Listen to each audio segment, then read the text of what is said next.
Russia کی ایک مشہور جادوگرنی نے بولا کہ وہ مسلمانوں کو چھو بھی نہیں سکتی۔ سچ میں یہ سن کر حیرت بھی ہوئی ہے کیونکہ وہ کیسے نہیں چھو سکتی۔ یہ تو ہم سب کو پتہ ہی ہے کہ اسلام میں جادو کو حرام قرار دیا ہے کیونکہ اس میں شیطانی طاقتیں ملوث ہوتی ہیں۔ السلام علیکم ناظرین، میں ہوں مریم کاشف، آپ دیکھ رہے ہیں ہدایت اسلام چینل۔ میں واقعی میں بہت خوش ہوں کہ میں آپ سب کے ساتھ یہ انٹرویو شیئر کرنے جا رہی ہوں جو کہ مسلمانوں کے عقیدے کو اور بھی مضبوط کر دے گا۔ تو آئیے دیکھتے ہیں یہ انٹرویو۔ ہم سبھی لوگ جانتے ہیں کہ جادو کرنے اور اسے کروانے والا شخص اگر دونوں مسلمان ہیں تو دائرہ اسلام سے خارج ہو کر کافر ہو جاتے ہیں، کیونکہ یہ سیدھا سیدھا شرک ہے۔ اور شرک اس لیے کہ جادو کے اندر اللہ کو چھوڑ کر شیطانی جنات سے مدد مانگی جاتی ہے، اور بظاہر انسان کو وہی کچھ نظر آتا ہے جو کہ جادوگر ان سے جنات کی مدد سے کسی شخص کے دماغ پر قبضہ کر کے اسے دکھانا چاہتے ہیں، لیکن اصل میں یہ صرف نظر کا دھوکہ ہوتا ہے۔ مثال کے طور پر اس کی مثال ہمیں قرآن پاک سے ملتی ہے۔ جب فرعون مصر کے دربار کے اندر جادوگروں نے اپنی رسیاں ڈالی تو وہ وہاں موجود دربار کے اندر سب لوگوں کو جادو کی مدد سے سانپ نظر آنے لگی، مگر اصل میں وہ رسیاں ہی تھی۔ اس کے بعد جب موسیٰ علیہ السلام نے اپنا عصا مبارک درباریوں کے سامنے ڈالا تو وہ حقیقت کے اندر ایک بڑا اژدہا بن کر ان سانپوں کو نگل گیا، جو کہ اصل میں معجزہ تھا، نہ کہ کوئی جادو، کیونکہ جادو تو صرف نظر کا دھوکہ ہوتا ہے، جبکہ یہ اژدہا حقیقت کے اندر وہی اژدہا کے اندر بدلا تھا، نہ کہ کسی نظر کے دھوکے سے۔ اور یہی وجہ تھی کہ وہاں موجود جادوگر جو کہ اپنے ہنر کے اندر ماہر تھے، یہ سمجھ گئے کہ یہ دراصل جادو نہیں بلکہ معجزہ ہے، اور اسی لیے ایمان لے آئے، کیونکہ ظاہر ہے وہ اپنے ہنر میں ماہر تھے، اسی لیے اس بات کو سمجھ گئے۔ یہ بات آپ نے ویڈیو کے آخر تک مائنڈ میں رکھنی ہے۔ رشین ٹی وی چینل پر کچھ دن پہلے ایک 1.5 گھنٹے کا انٹرویو ایک ایسی عورت سے لیا گیا جو کہ مسلسل کئی سالوں سے کالے جادو کی پریکٹس کرتی ہے۔ وہ اپنے اس کام میں ماہر ہے۔ جب انٹرویور نے اسے سوال کیا کہ کیا آپ کے ساتھ بھی کبھی ایسا ہوا ہے کہ کسی شخص پر چاہ کر بھی آپ جادو نہ کر سکی ہوں، یا پھر اس میں آپ کو انتہائی مشکل ہوئی ہو، تو اس کا جواب کیا تھا یہ جان کر آپ بھی حیران رہ جائیں گے، اور آپ کو مسلمان ہونے پر فخر ہوگا کہ بے شک اللہ کا اپنے پیغمبر پر اتارا گیا ایک ایک پیغام بالکل حق اور سچ ہے، جس میں شک کی کوئی گنجائش نہیں۔ کیونکہ اس کا کہنا تھا کہ جی ہاں، دنیا کے اندر صرف پریکٹسنگ مسلمان ہی ہیں جن پر چاہ کر بھی میں جادو نہیں کر پاتی، کیونکہ یہ ایسے لوگ ہیں جن کی سوچ، ان کا جسم، ان کی روح سب پاک ہے۔ وہ 5 وقت کی نماز پڑھ کے اپنے رب کے ساتھ ہمیشہ رابطے کے اندر رہتے ہیں، اسی لیے میں جب بھی ان پر جادو کرنے کی کوشش کرتی ہوں کہ شیاطین کے ذریعے ان کے دماغ پر قبضہ کر سکوں، تو کوئی انجانی سی طاقت کا حلقہ یا کوئی ڈوم ان کے پاس ہر وقت موجود مجھے ایسا کرنے سے روکتا ہے، اور میرے لیے اس کام کو انتہائی مشکل بنا دیتا ہے کہ ایک پاک جسم کے اندر میرے بھیجے ہوئے خبیث جنات یا شیاطین اس جسم پر حملہ کر سکیں۔ Yes, absolutely. When faced with various religions, it is very difficult to influence Muslims. They are in a constant connection with the egregore. They do namaz every day and read prayers on a daily basis. They are constantly under some kind of a dome, so it is very difficult to influence them. When you start impacting a person, he begins to address in a prayer.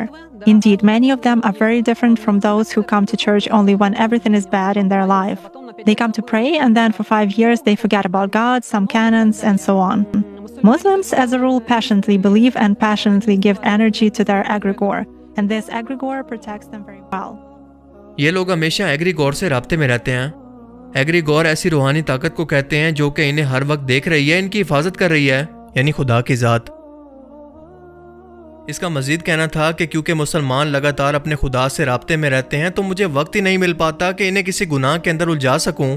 یہ لوگ ان لوگوں سے بالکل مختلف ہیں جو کہ ہفتے میں ایک بار چرچ آ کر اگلے 5 سال بعد دوبارہ وہاں پر چکر لگاتے ہیں، کیونکہ مسلمان ہر وقت اپنی دعا کی صورت میں ایک انرجی اپنے رب کے پاس پہنچاتے رہتے ہیں، اور بدلے میں ان کا خدا نہ صرف ان کی دعاؤں کو سنتا ہے بلکہ ان کی حفاظت بھی کرتا ہے اور ان کی دعاؤں کا جواب بھی دیتا ہے۔ اسی لیے ان کے دماغوں پر قبضہ کرنا انتہائی مشکل ہے۔ انٹرویور نے اگلا سوال کیا کہ کیا تمہیں لگتا ہے کہ ان کا خدا مہربان اور اچھا ہے؟ اس کا جواب تھا کہ ظاہر ہے کہ میرے لیے تو نہیں، پر ان کے لیے ہاں بالکل ہے، کیونکہ میں جب بھی ان لوگوں پر اثر انداز ہونے کی کوشش کرتی ہوں تو کوئی چیز مجھے باہر لا کر پھینک دیتی ہے۔ میں کسی بھی شخص کو امیجن یا تصور کر کے شیاطین کی مدد سے اس کے دماغ پر قبضہ کر سکتی ہوں، مگر جب بھی کسی پریکٹسنگ مسلم کی باری آتی ہے اس کا تصور آٹومیٹیکلی میرے دماغ سے مٹا دیا جاتا ہے، میں نہیں جانتی کہ کیسے، اور یہ بات ثابت کرتی ہے کہ وہ شخص کسی کی حفاظت میں ہے۔ انٹرویور نے کہا کہ کیا ایسا صرف مسلمانوں کے کیس میں ہی ہوتا ہے؟ اس نے جواب دیا کہ ہاں، میرے ساتھ تو ایسا ہی ہوتا ہے۔ اللہ اکبر! یہ الفاظ ایک غیر مسلم جادوگرنی کے ہیں، کسی مسلمان کے نہیں۔ جب اللہ پاک قرآن کریم کے اندر فرماتا ہے کہ ہم نے جن اور انسان کو اپنی عبادت کے لیے پیدا کیا اور جو بھی اللہ کی عبادت کر کے اس کا قرب حاصل کرتا ہے اللہ تعالیٰ اس کی حفاظت پر فرشتوں کو مامور کر دیتا ہے اور اللہ تعالیٰ تمہاری دعاؤں کو سنتا ہے اور اپنی رحمتیں تم پر نازل کرتا ہے جو کہ شیاطین سے تمہاری حفاظت کرتی ہیں، تو غیر مسلم اور ایتھیسٹ یہ سوال کرتے ہیں کہ سائنس کیونکہ ان چیزوں کا فزیکل وجود ثابت نہیں کر سکتی لہٰذا ہم اسے نہیں مانتے۔ یہ وہ کم عقل لوگ ہیں جو کہ مانتے ہیں کہ ان کا فزیکل جسم موجود ہے پر اس کے ساتھ ساتھ ان کا کوئی سافٹ ویئر بھی موجود ہے جو کہ جسم کو چلا رہا ہے، یعنی کہ روح۔ یہ مانتے ہیں کہ ان کا دماغ تو موجود ہے پر اس کے ساتھ ساتھ اس دماغ کے اندر سوچ بھی موجود ہے، اسے ہم دیکھ نہیں سکتے۔ یہ مانتے ہیں کہ گریوٹی بھی موجود ہے، الیکٹرو میگنیٹک فورس یا ریڈیشن وغیرہ سب موجود ہیں جو کہ ہمارے اس فزیکل ورلڈ کے اندر موجود ہیں پر انہیں انسانی آنکھوں سے دیکھنا ممکن نہیں۔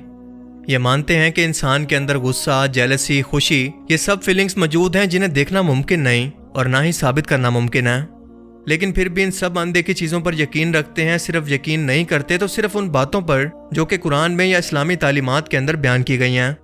اس سے بڑی منافقت بھلا کیا ہو سکتی ہے؟ کیونکہ اگر ان کا سٹینڈرڈ ایک ہی ہے تو ان سب نہ نظر آنے والی چیزوں کا فزیکل وجود پہلے ثابت کریں اور اس کے بعد اس پر یقین رکھیں۔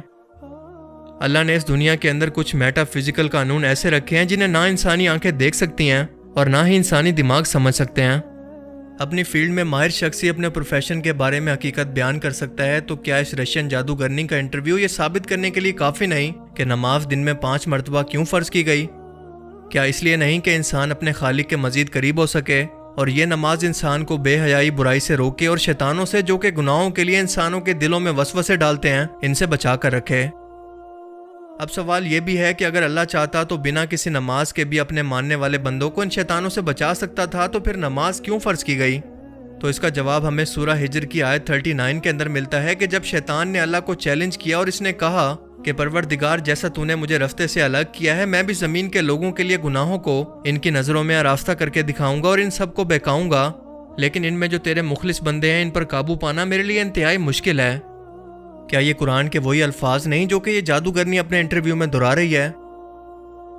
اس کے بعد اللہ پاک مزید فرماتا ہے کہ مجھ تک پہنچنے کا یہی سیدھا راستہ ہے، جو میرے مخلص نیک بندے ہیں ان پر تجھے کوئی اختیار نہیں کہ تو ان کو گناہوں میں ڈال سکے، ہاں مگر گمراہوں میں سے لوگ تیرے پیچھے چل پڑیں گے اور ان سب کے وعدے کی جگہ جہنم ہے۔ Is this some kind of a good egregore? Well, for them, yes. This egregore is good for adepts who contribute good energy to it. How do you sense it? For instance, you have found an energy trace of such person. What's next? Do you try to drag him somehow to visualize this threat and you fail? Or how do you do that? It disappears. I cannot get a grip on it. I focus on it, but something immediately knocks me out of the flow, just like that. Or I visualize a person in front of me clearly and can affect him even at a mental level, but some image is not created in my mind at all. I even look at a photo, reproduce an image, but it vanishes from my mind.